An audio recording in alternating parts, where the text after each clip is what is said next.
Glissons sur les flots bleus de l'Atlantique à la découverte de l'une des îles de l'archipel charentais. Je pars du vieux port de La Rochelle, le bateau est confortable et l'équipage très accueillant.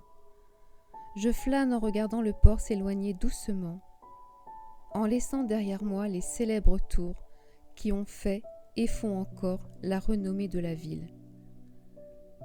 Je regarde la tour de la Lanterne, un des plus vieux phares de France qui guidait les bateaux.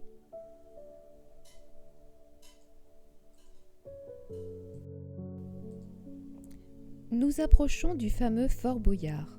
Et oui, depuis fort longtemps, un projet de fort est régulièrement réfléchi pour protéger l'espace entre les deux îles, malgré la complexité d'un tel chantier. En témoigne cette citation de Vauban à Louis XIV. « Sire, il serait plus facile de saisir la lune avec les dents que de tenter en cet endroit pareille besogne. » Et c'est Napoléon qui reprend ce projet au début du XIXe siècle, et il ordonne le lancement de la construction en 1804. Elle sera stoppée en 1809 après l'affaire des Brûlots. La destruction de la flotte française par les Anglais à l'estuaire de la Charente va stopper la construction du fort Boyard pendant 28 ans. La construction reprend en 1842, quasiment selon le plan original, mais lorsque le fort est enfin terminé en 1859, les progrès de l'artillerie le rendent complètement inutile. Il est d'ailleurs surnommé Fort de l'inutile. Laissons derrière nous le fort Boyard et regardons l'île d'Aix se dévoiler progressivement. Un petit croissant dans l'océan qui fascine et interpelle par ses 129 hectares et par ses 245 habitants. L'île d'Aix est bordée de plages désertes, de criques sauvages, de rochers et de fortifications. Le village se dessine autour de larges voies, jadis tracées en fonction des manœuvres militaires.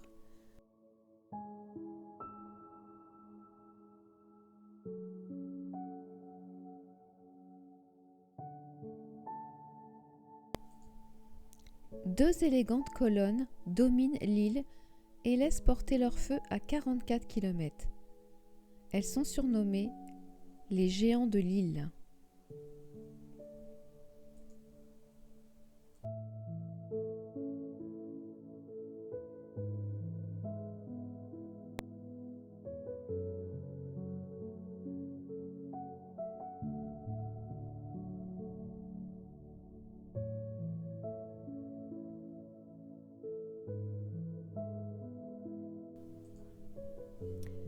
L'empereur Napoléon Ier n'a passé que 3 jours dans l'île, mais il a laissé son empreinte à tout jamais, ultime étape avant son exil à Sainte-Hélène. En effet, en 1808, Napoléon décide la construction sur le point culminant de l'île d'un fort indestructible, le fort Liédo. Napoléon est venu inspecter les travaux du chantier du fort Boyard et les défenses de l'île d'Aix, et ordonne la construction d'un fort à l'extrémité de l'île, laissée jusque-là sans défense. Cette citadelle est à moitié enfouie dans le sol et cachée par les arbres.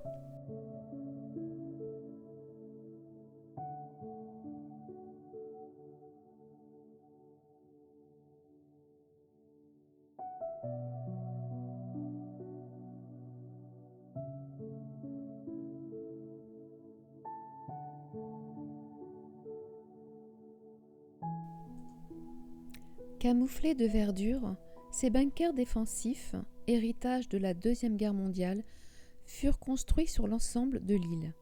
Ils dominent et semblent protéger les agréables plages de sable fin.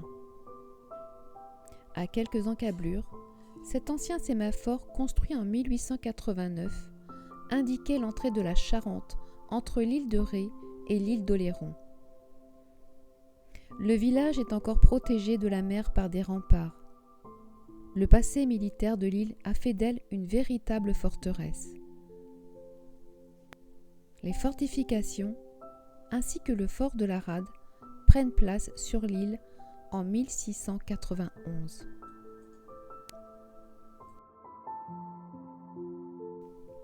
En 1067, l'île est donnée par Isambert de Châtel-Yallon aux moines de Cluny pour y construire un nouveau prieuré dédié à Saint Martin. Son influence sera considérable dans la région. Il est bâti à l'emplacement de l'église actuelle, l'église Saint-Martin. Autour du monastère se développera le village. Il est temps pour moi de rentrer au port de La Rochelle.